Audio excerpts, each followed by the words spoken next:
बिस्मिल्लाहिर्रहमानिर्रहीम। अस्सलामु अलैकुम वरहमतुल्लाहि वबरकातुहू।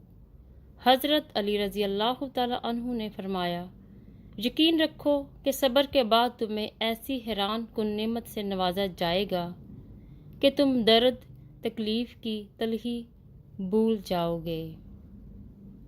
आप किसी को भी ज़बरदस्ती दो कामों के लिए मजबूर नहीं कर सकते। एक मोहब्बत, दूसरा इबादत, दोनों दिल से होती हैं और दोनों का रिश्ता रूह से जुड़ा होता है।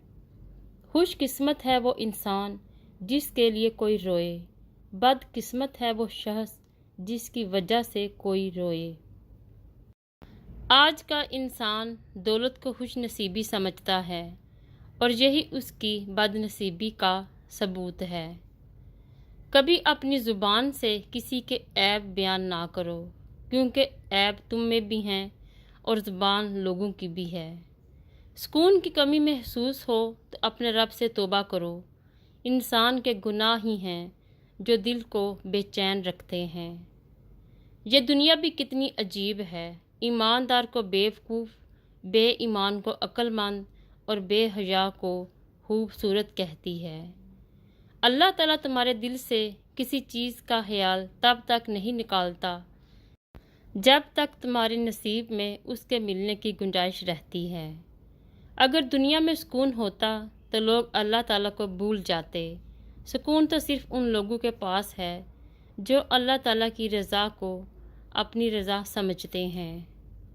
अगर दुनिया फतह करना चाहते हो तो अपनी आवाज़ में नरम लहजा पैदा करो। इसका असर तलवार से भी ज़्यादा है।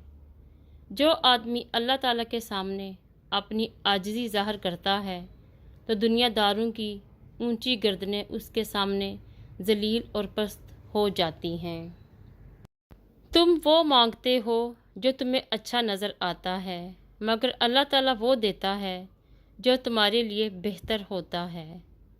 अगर नमाज पढ़ने वाले को इल्म हो जाए कि कैसी रहमतों ने उसे घेर रखा है तो वो कभी सजदे से सर ही ना उठाए। हर नेकी करने वाले की नेकियों का वज़न किया जाएगा, सवाए सब्र करने वालों के कि उन्हें बेअंदाज़ा बेहिसाब दिया जाएगा। अल्लाह हाफिज़।